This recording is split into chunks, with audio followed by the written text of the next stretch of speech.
ऐसे ही रोहित ने चिराग के साथ फोन पर बात करने लगी। तभी रोहित धीरे धीरे अनिका से दूर चला गया। अनिका को लगा कि शायद रोहित चिराग के साथ कोई इंपॉर्टेंट बिजनेस की बात कर रहा था, इसलिए अनिका ने भी इस बात पर ज्यादा ध्यान नहीं दिया और ऊपर बच्चे कमरे की ओर चली गए। वहाँ ग्राउंड फ्लोर पे बलकानी के बाहर खड़े होकर रोहित ने एक बार यहाँ वहाँ देखकर चेक किया तो कोई उसकी बातें तो नहीं सुन रहा।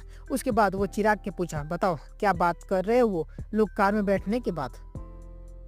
चिराग अटकती हुई आवाज में रोहित से कहने लगा, बॉस मैं पूरी तरह से सुन तो नहीं पाया वो क्या कहना चाहते थे, मगर हाँ इतना जरूर जान पाया हूँ तो जरूर कोई ऐसी बात है, कोई ऐसा राज है जो आपको बात का पता नहीं है। मैंने फ़ोन पर यह भी सुना कि बचपन के आपके वीडियोज आज भी उसके मोबाइल में स्टोर है और वो आए दिन अपनी तस्वीर के सीने से लगा तो रोती रहती है। सावित्री ने उन्हें कई बार अपने पूछने की कोशिश की आखिर वो राज क्या है, वो छुपाने की कोशिश कर रही थी, मगर उन्होंने ठीक उनकी बात का जवाब नहीं दिया। बस मैं इतना पता कर पाया हूँ तो उन्हें पता चला कि तीनों बच्चों को जन्म के वो खुशी खुशी तीनों बच्चों के लिए गिफ्ट देने के लिए घर चली आई थी।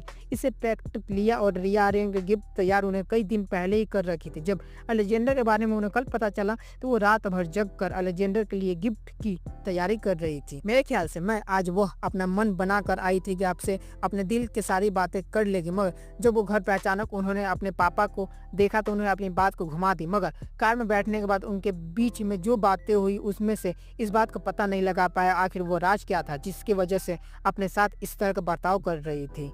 कुछ देर फोन पर खामोश रहने के बाद रोहित ने चिराग का फोन डिस्कनेक्ट कर दिया। दरअसल रोहित ये बात कई साल पहले ही जानता था कि जरूर कोई ऐसी आयशा ने अपने दिल में छुपाए हुए थे जिसकी वजह से एक माँ ने अपने बेटे के साथ दूरियां बना कर रखी थी। रोहित ने बचपन में एक बार खुद ही अपनी आंखों में देखा था कि घर का नौकर चुपके से अपने फोन से उसके वीडियो रिकॉर्ड करता था। पहले तो रोहित को लगता था शायद वो नौकर मारवा खानदान किसी दुश्मन के कहने पर यह सब कुछ कर रहा था, मगर उसके पास इस बात का कोई सबूत नहीं था। एक दिन जब नौकर ने अपना फोन टेबल पर रखा तो उसके काम में व्यस्त था, तब उन्हें नन्हे से रोहित ने चुपके से वो फोन अनलॉक करके पता कर लगा लिया कि वो नौकर ये सारी वीडियो आयशा को भेजता करता था। इसके बाद रोहित ने जानबूझकर कई ऐसे पल नौकर के फोन में रिकॉर्ड करवाया जिससे एक माँ का दिल पिघल सकता था। रोहित ने सोचा था आज नहीं तो कल अपनी माँ को मिलकर वो रोहित का वीडियोस देखकर आयशा को दिल पिघलेगा और अपने बेटे से फिर से पहले जैसा प्यार करने लगेगी। मगर वक्त बीतता गया और आयशा का बर्ताव रोहित और कभी नहीं बदला। रोहित बीच बीच में शहर के बाहर बने आयशा के विला जाकर उन्हें मिलने की कोशिश भी करता था, मगर आयशा ने कभी रोहित को फिर से अपना बेटा बनाकर गले से नहीं लगाया। मगर रोहित ही भी हार मानने वाले में से नहीं था। उसे लगा कि आज नहीं तो कल उसकी माँ अपने बेटे के लिए भी दिल में छुपी फीलिंग जरूर उसके साथ शेयर करेगी। मगर सालों साल बीत गया मगर वो दिन कभी नहीं आया। उस दिन की रोहित के बेसब्री का इंतजार था।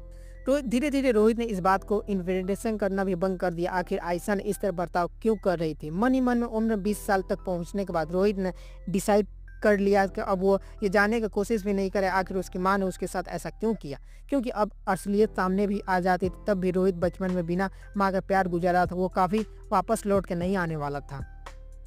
रोहित के मन में अपनी मां के लिए नफरत बढ़ने लगी थी, चाहे कारण जो भी हो। एक मां ने अपने बच्चों को ममता का हमेशा के लिए वंचित कर दिया था जिसका वो हकदार था। वो जब भी आयशा और रोहित एक दूसरे से मिलने हमेशा रोहित को लगता था कि आयशा की आंखें रोहित को कुछ बताना चाहती थी, इसलिए हमेशा रोहित खड़ा आयशा की आंखों में आंखें डालकर देखता था। मगर आयशा ने कभी अपने दिल पर चली रही बातों को रोहित के साथ शेयर नहीं किया और इस बात को दुख रोहित को आज भी था। आज भी जब आयशा ने रोहित के सामने आती रोहित को नजर आयशा की ममता को ढूंढ रही थी। मगर आज बंगले पर जो कुछ भी हुआ रोहित कुछ ऐसा लगा कि आयशा ने इन्वेस्टिगेशन होने के सारी हदें पार कर दी थी। इसलिए आज फिर से रोहित ने चिराग को कहकर अपने आदमियों से मदद आयशा की कार में वो चिप लगा दी जिससे चिराग कार के अंदर चल रही बातों को सुन पाता। मगर आज भी रोहित के नसीब में सिर्फ इतना ही जानना लिखा था कि उसकी माँ ने अपने दिल पे कुछ ऐसा राज दबाए बैठी थी जो वो कभी साथ शेयर नहीं करना चाहती थी। अनिका ऊपर बच्चे के कमरे में जा पहुंची थी, तब उसने देखा कि बच्चे कमरे के मौजूद नहीं थे। तभी डायरेक्टर गार्डन के बच्चों के बात करने की आवाज अनिका के कानों में पड़ी। अनिका ने धीरे से टेरेस गार्डन की ओर चली गई। अनिका ने देखा तीनों बच्चे टेरेस गार्डन पर बने झूल पे बैठकर आसमान की ओर देख रहे थे, तारे गिनने की कोशिश कर रहे थे। आर्यन, प्रिंस, ललिता काफी ध्यान से तारे गिनने की कोशिश कर रहे थे, मगर रिया अपने दोनों हाथों बांधकर सिर्फ आसमान की ओर देखे जा रही। तभी अचानक आर्यन ने रिया की ओर देखकर कहा, आज तुम इतनी उदास क्यों हो। आर्यन की बात सुनते ही रिया ने जवाब देते हुए कहा, क्या मेरे चेहरे पर उदासी इतनी साफ नजर आ रही है।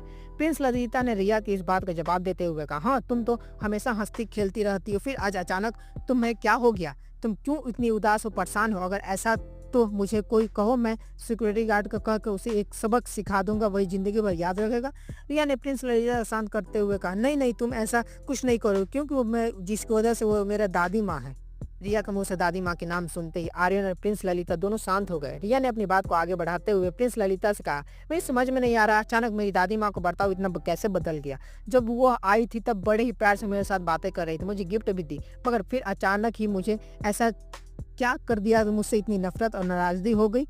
रिया के चेहरे पर उदासी देखकर लगा। आर्यन रिया के पास आकर कंधे पे हाथ रखकर कहने लगा, मेरी भी समझ में नहीं आ रहा दादी माँ ने ऐसा क्यों किया, मगर तुम तो जानती हो ना ये बड़े लोगों को काफी कॉन्फिडेंशियल बातें होती है, हमारी समझ से बाहर। मुझे नहीं लगता तुम इस वक्त इस बात को लेकर अपनी मूड खराब करना चाहिए। आज नहीं तो कल दादी माँ फिर से तुमसे मिलने जितना प्यार करेगी उतना ही करेगी। तीनों बच्चों को एक दूसरे से बात करते हुए देखकर अनिका वहां से चली गई।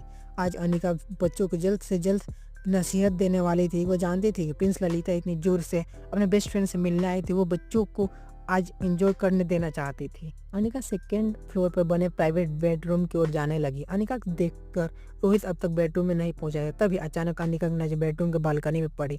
टेरेस पर्दों के बीच अनिका को किसी आदमी की परछाई नजर आने लगी।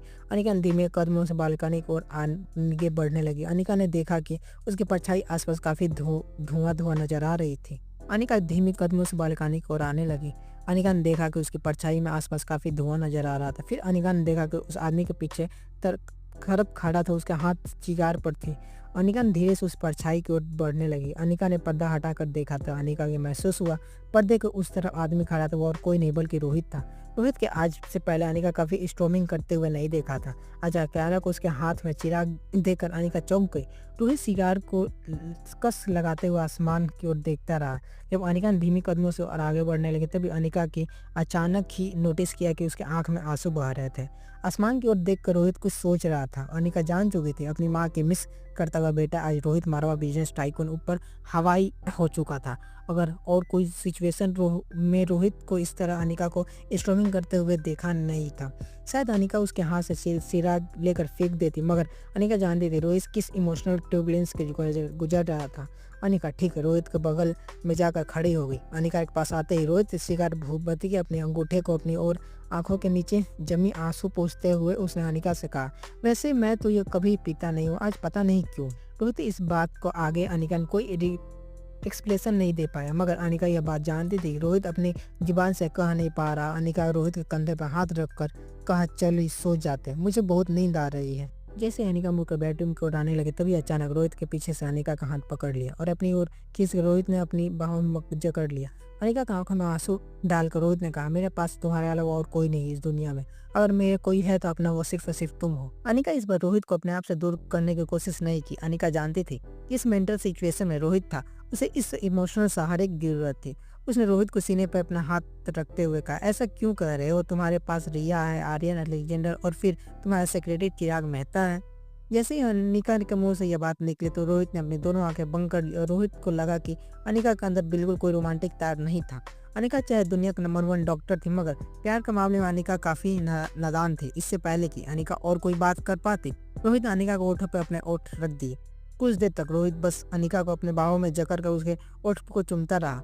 अनिका रोहित के ओठों सिगार की महक फील कर सकती थी। अनिका ने इससे पहले कभी सिगार की महक महसूस नहीं किया था और इस वक्त महक में काफी अनकंफर्टेबल थी, मगर अनिका जानती थी रोहित इस वक्त काफी इमोशनल हो चुका था और रोहित को होने वाली पत्नी होने के नाते नाजुक वक्त पर रोहित के साथ खड़ा होना अनिका का अपना फर्ज लग रहा था। यह पहली बार था जब अनिका को रोहित का प्यार करने के लिए रोका नहीं था। धीरे धीरे रोहित का दिल का धड़कन तेज होने लगी। रोहित के दिल का धड़कन अनिका खुद महसूस करने लगी। तभी अचानक रोहित ने अनिका को अपने बाहों में उठा लिया और अनिका की आंखों में आंखें डालकर कहा, मेरे ख्याल से आज हम दोनों को हमेशा हमेशा के लिए एक हो जाना चाहिए।